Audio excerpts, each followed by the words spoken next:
Hello, everybody. Welcome back to Unique Arts. I am your host, Costco Picasso, and today we're going to be talking about my favorite author. If you're unaware of the channel, I don't claim to know everything. I haven't read all the great classic books, but one that I have read essentially all of his work, at least all his main body of work, that would be Fyodor Dostoevsky. And I have read other people, so I have some comparisons. I know there's a common one book that I've heard pretty consistently is that like Moby Dick is one of the best books ever written. I've never read it, but regardless, the best book in my opinion ever written is by Dostoevsky, and it's gonna be on the top of this list. But I'm just gonna give you my top seven Dostoevsky books essentially. Now, these seven are the most popular, most well-known Dostoevsky books. Lots of times people do a top five because there are five in particular that are a bit more the bread and butter of Dostoevsky, and I'm going to add these other two because I think, if anything, to be honest, my suggestion would be to read everything he has. If you are only interested in reading one thing, then go ahead and take the one off the top of this list. But to be honest, I think it's quite a bit better than the other ones. You might be disappointed by the other ones in comparison to that top one, which is phenomenal. But regardless, just I wanted to mention real quick because Dostoevsky wrote in Russian and we're looking at this through an English translation. Usually, if you could read Russian, awesome. You don't have to worry about that. But I did. I'm an American. I speak English natively, and the translations that I liked, that you don't have to like, I would say personally, it is the best translation. That is one by Garnet, Constance Garnet. She translated.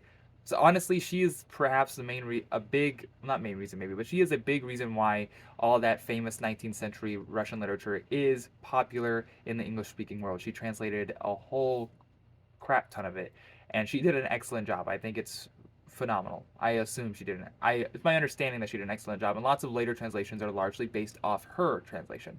It's a little bit older. Happened.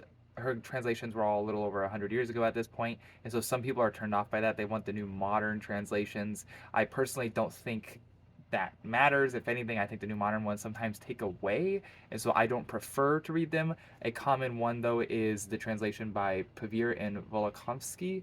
Uh, that's pretty popular. I've not read from them though. I've read like bits and pieces there, and I just did not like it nearly as much as Constance Garnet. So I always stick to Constance Garnet, and that would be my recommendation. If you buy these from Barnes and Noble, their classics collection, it's always Constance Garnet, so you won't have that problem if that's your avenue of buying it. But regardless, we'll get into it. The first two, and before I even mention the top seven, really, I want to mention I think a great way to get introduced to Dostoevsky is to read his short stories.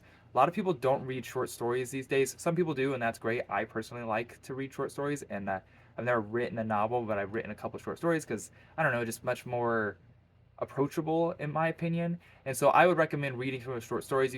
There are plenty of collections out there for his short stories.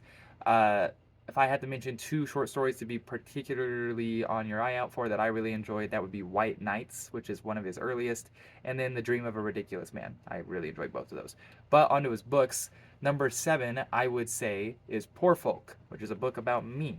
Just kidding. No, it's not. But this is his earliest novel.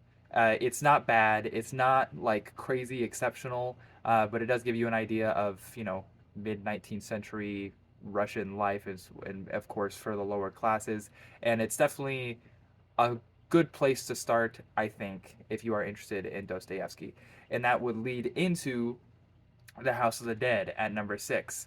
And The House of the Dead is a semi autobiographical book. In fact, I think if you're going to skip any books, I would skip Poor Folk and maybe start with The House of the Dead. It also will give you more of a background on Dostoevsky if you're not aware of it. This is semi autobiographical, so it's not a strict autobiography, but it does kind of. So Dostoevsky experienced a mock execution where he thought he was going to be executed and he didn't actually get executed. He just got sentenced to a few years in Siberia. And this had a profound effect on him. And this character in The House of the Dead, the main character, he he actually committed a crime, but it's his transformation. There's like he goes through some sort of like I guess you could say spiritual transformation while in Siberia, and it's very much related back and definitely harkens to Dostoevsky's own experience when he was in Siberia. So a good place to start, I would say, if you're not interested in short stories or if you just want to skip Poor Folk. which you shouldn't skip any of this, but fair enough. To each their own. Okay, and then number five, and this is when we get into the really big ones by Dostoevsky. I have number five is Demons. Some translations just call it The Possessed. My version I read was just called Demons, and this book is perhaps the the least page turner esque of all of these. But it's not bad, and I think it has some good insights and good messages, and it's still a pretty good and interesting narrative. Dostoevsky is really good with characterization and building his characters, but it's maybe the least satisfying to read in many ways, especially for his big five. So I have it at number five, but definitely worth looking into. If you can tell, I'm not trying to give too many spoilers for lots of these books. I would just, again, highly recommend you go and read them yourself. And then number four, actually, for me, would be Crime and Punishment. That's number one, I know, for a lot of people, and it's, I would say, probably his most famous or most well known book, and it is an excellent book. I highly recommend Crime and Punishment. In fact, I wouldn't be surprised if you read Crime and Punishment that it might end up to be number one or two on your list, while for me it's number four. I think perhaps part of that is because it was the one I was acquainted with before I read it, and I just didn't think it was absolutely phenomenal. But to be honest, it only really gets to be number four because I think the three in front of it are phenomenal, absolutely phenomenal. But Crime and Punishment is still a great book. Highly recommend it. Gets you into the mind of a killer, someone who obviously needs some professional help. But very, very interesting. Very famous for a reason. Okay. And then number three is the one that's like a little bit less like a traditional novel compared to his other ones, and this is The Notes from the Underground. We don't get a name for his character. It's the Underground Man. This is kind of that existential dread, almost nihilistic, and just really odd character. The first part of the book I think is more interesting than the second part, but both are definitely worth a read, and it is quite quick and short read. I would be holding these up for you, but I'm in kind of a limbo temporary situation, and I didn't bring all of those books. I brought books that I hadn't read on my library, so oops, not perhaps the best time to show you talk about Dostoevsky when I don't have them all to show you. But the Notes from the Underground is short, quite quick. If you are interested in a quick read and you don't want to do short stories, then I guess Notes from the Underground. But it is a little bit different. It's a bit much. It can be perhaps a bit heavier than the other ones, which is saying a lot, I think, and to be honest. But regardless, Notes from the Underground is phenomenal. I believe I've had my brothers who don't, I don't, some of my brothers have never read Dostoevsky, but I think one, maybe even two of them, I'd have to double check and ask that they've read the Notes from the Underground. So, and they didn't hate me for recommending it or anything. Okay. But then number two, and this is one that I think perhaps ranks a little bit lower than where I have it usually on some of these lists that I've seen, and that is The Idiot. I love The Idiot. It's not the best book of all time, like number one is for me, and I think that's a relatively common opinion as well for the last one. But The Idiot, I think, is a great book. Prince Mishkin, I think, is an excellent character. One of pretty odd, still kind of going with that trend. A lot of characters, a lot of names to remember, a lot going on. Perhaps not the super satisfying ending either, but and I would not say as profound throughout as number one is, but it's still such a great book. I love The Idiot. It's, and even just the opening scene, like till the very end, it just is, there's something with it. It just sticks with me.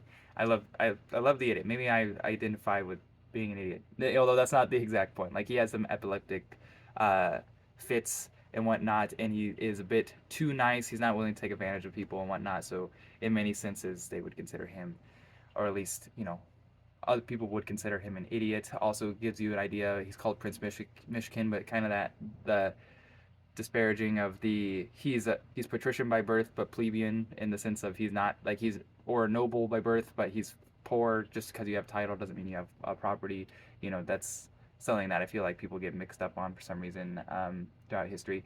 But then number one is the brothers Karamazov or Karamazov. I'm not exactly sure how you're actually supposed to say it, but same deal essentially. This is my hands down best book I've ever read of all time. It is an absolutely perfect book.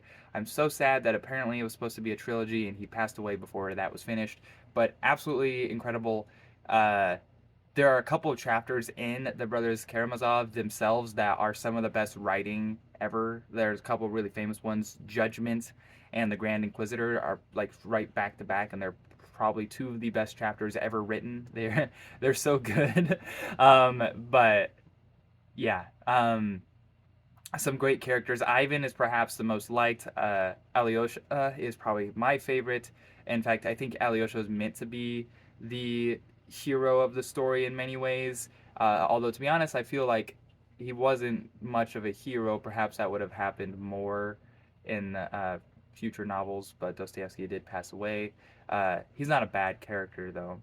But Ivan, I think more people identify with Ivan in today's rationalistic uh, enlightenment way of thinking, and so I think there's a reason, a fairly okay reason why Ivan's perhaps more popular, and yeah, that's my list. I guess let me know if you think I'm a complete fool. If Brothers Karamazov is trash, just kidding. If you have that opinion, I won't take you seriously. But the maybe you thought my idiot being number two was silly and stuff like that. Go ahead, let me know. Let me know if you've what your own personal ranking is, and I will see you guys next time. Please feel free to like and to subscribe. I greatly appreciate it, and have a good one.